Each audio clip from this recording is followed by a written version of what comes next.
പ്രിയപ്പെട്ടവരെ, പൗരസ്ത്യ സഭകളുടെ ജൂബിലി ആഘോഷത്തിനായി റോമിലെത്തിയ അഭിവന്ദ്യ പിതാക്കന്മാരെയും വിശ്വാസ സമൂഹത്തെയും അഭിസംബോധന ചെയ്തുകൊണ്ട് നമ്മുടെ പുതിയ മാർപ്പാപ്പ ലിയോ 14 മാർപ്പാപ്പ പോളറാമൻ ഓഡിറ്റോറിയത്തിൽ പങ്കുവച്ച സന്ദേശം ലോകശ്രദ്ധ ആകർഷിക്കുന്നതാണ്. എന്നെ സംബന്ധിച്ചിടത്തോളം ഏറ്റവും മനസ്സിൽ നിറഞ്ഞു നിൽക്കുന്ന ഏതാനും ചില ആശയങ്ങൾ പങ്കുവയ്ക്കുകയാണ്. മാർപ്പാപ്പ പ്രസംഗം ആരംഭിച്ചതിന് പ്രകാരമാണ്: നിങ്ങൾ അമൂല്യരാണ്, നിങ്ങൾ സഭയ്ക്ക് വേണ്ടപ്പെട്ടവരാണ്. തുടർന്ന് മാർപ്പാപ്പ പറഞ്ഞു, പൗരസ്ത്യ സഭകളുടെ വൈവിധ്യമാർന്ന പാരമ്പര്യങ്ങളെയും ആചാരാനുഷ്ഠാനങ്ങളെയും കാത്തുസൂക്ഷിക്കുവാൻ വേണ്ടി നിങ്ങളുടെ പൂർവികർ സഹിച്ച കഷ്ടപ്പാടുകൾ എന്റെ മുൻഗാമികളെ പോലെ തന്നെ എനിക്കും അറിയാം. അവരെ പോലെ ഞാനും അവ സംരക്ഷിക്കുവാൻ നിങ്ങളോട് കൂടെ ഉണ്ടായിരിക്കും. മാർപ്പാപ്പ നമുക്ക് ഉറപ്പ് തന്നു. തുടർന്ന് പാപ്പ പറഞ്ഞത് പ്രകാരമാണ്: നിങ്ങളുടെ സഭ ഒരു പ്രേക്ഷിത സഭയാണ്. ആ പ്രേക്ഷിത ചൈതന്യവും വിശുദ്ധ കുർബാനയിൽ കേന്ദ്രീകൃതമായ ആരാധന ജീവിതവും കണ്ണീരോടുകൂടിയ പ്രാർത്ഥനയും ഉപവാസങ്ങളും ഒക്കെ ലോകത്തിന് വലിയ മുതൽക്കൂട്ടാണ്. അത് നിങ്ങൾ നഷ്ടപ്പെടുത്തരുത്, കാത്തുസൂക്ഷിക്കണം. ഒരിക്കൽ നഷ്ടപ്പെടുത്തിയാൽ അത് തിരിച്ചെടുക്കുക എളുപ്പമല്ല. അതുകൊണ്ട് സ്നേഹത്തോടെ ഞാൻ പറയുന്നു, നിങ്ങൾ കാത്തുസൂക്ഷിക്കുക മാത്രം പോരാ, പിൻതലമുറയ്ക്ക് കൈമാറുകയും വേണം. അവസാനമായി മാർപ്പാപ്പ പറഞ്ഞത് പ്രകാരമാണ്: ഡയാസ്പൊറ സഭാ സമൂഹത്തെക്കുറിച്ചാണ്.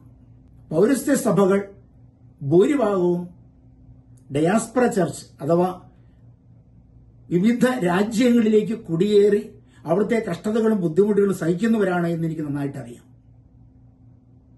ആ സഭാമക്കളോട് ഞാൻ പറയുന്നു, നിങ്ങളുടെ കുടിയേറ്റത്തിന്റെ ആരംഭഘട്ടത്തിലുള്ള ക്ലേശങ്ങൾക്കിടയിൽ നിങ്ങളുടെ വിശ്വാസത്തെ നിങ്ങൾ കാത്തുസൂക്ഷിക്കണം.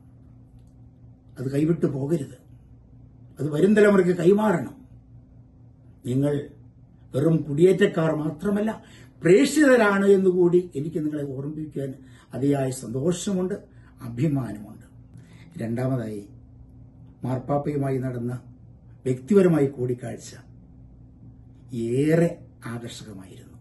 2015 ആരംഭിച്ച മിസ്സാഗ രൂപതയുടെ ദശവർഷ ആഘോഷത്തെക്കുറിച്ചാണ് ഞാൻ മാർപ്പാപ്പയുമായി ആദ്യമായി പങ്കുവച്ചത്. ക്രൈസ്തവ ജീവിതത്തിന്റെ കേന്ദ്രവും ഉറവിടവുമായ വിശുദ്ധ കുർബാനയെ കേന്ദ്രീകരിച്ചുള്ള ദശവർഷ ആഘോഷ പരിപാടികളെക്കുറിച്ച് പറഞ്ഞപ്പോൾ മാർപ്പാപ്പ വളരെ താല്പര്യപൂർവ്വം അവയെല്ലാം ശ്രമിച്ചു. അതിന് നേതൃത്വം കൊടുക്കുന്ന അഭിവന്ദ്യ വൈദികരെയും സന്യസ്തരെയും ദിവനത്തെ മുഴുവൻ മാർപ്പാപ്പ ആശീർവദിച്ചു. ഒടുവിൽ പാപ്പ പറഞ്ഞു, എന്റെ ഈ ആശീർവാദം ആ രൂപതയെ കെട്ടിപ്പടുക്കാൻ വേണ്ടി കഠിനാധ്വാനം ചെയ്യുന്ന മുഴുവൻ വൈദികരെയും, വലിയ സ്വപ്നത്തോടെ സെമിനാരി പരിശീലനത്തിലായിരിക്കുന്ന സെമിനാരിക്കാരെയും സന്യസ്തരെയും ദിവനത്തെ മുഴുവൻ അറിയിക്കണം. ഞാൻ എന്നും നിങ്ങളുടെ കൂടെ ഉണ്ടായിരിക്കും. എന്റെ പ്രാർത്ഥനയിൽ മിസ്സാഗ രൂപത എന്നും ഉണ്ടായിരിക്കും. ഞാൻ ഉറപ്പു തരുന്നു. പ്രിയപ്പെട്ടവരെ, ഈ നല്ല ഇടയിന്റെ ശബ്ദം നമുക്കൊന്നും ഹൃദയത്തിൽ സൂക്ഷിക്കാം.